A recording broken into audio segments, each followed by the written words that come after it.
అదానికి డేటా సెంటర్‌కి అనుమతి ఇచ్చిందే జగన్మోహన్ రెడ్డి అని చెప్పి వైసీపీ చెప్పింది. జగన్మోహన్ రెడ్డి చెప్పాడు. అదే Google data centre Adani, Google కలిసి టై అప్ అయ్యారని కూడా చెప్పారు. క్రెడిట్ చోరీ అని కూడా చెప్పారు. ఇప్పుడు అదే డేటా సెంటర్ల మీద విష ప్రచారం అంటే ఇది నిజమే.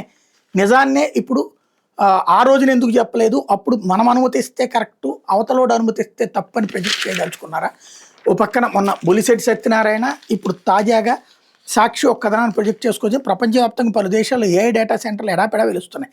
రకరకాల పనులు చాలా సులువుగా వేగంగా చేసి పెట్టే టెక్నాలజీ మరింత పెరిగితే బాగుంటుందని అందరూ అనుకుంటున్నారు. కానీ నాణ్యానికి మరోవైపున దాగున్న నిజం మాత్రం చాలా భయంకరం.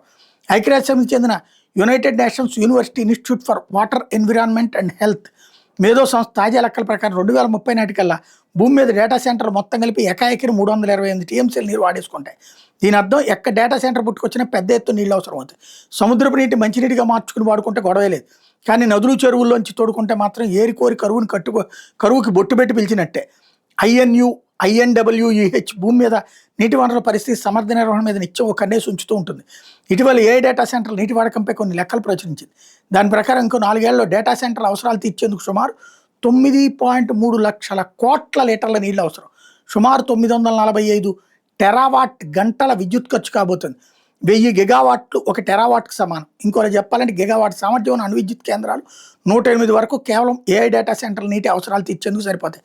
ప్రపంచ విద్యుత్ ఉత్పత్తిలో 3% అన్నమాట. డేటా సెంటర్ల ఏర్పాటుపైకి సుమారు 14,500 చదరపు కిలోమీటర్ల విస్తీర్ణంలో నేల అవసరం అవుతుంది. వీటి ద్వారా పుట్టే ఎలక్ట్రానిక్ వ్యర్థాలు 25 లక్షల టన్నుల వరకు ఉంటాయని ఐఎన్డబ్ల్యూఈహెచ్ తాజా అధ్యయనంలో స్పష్టమైంది. అంతటి అపార జలరాశి అన్నటువంటిది అవసరం అన్నది హైలైట్ చేసుకొచ్చారు.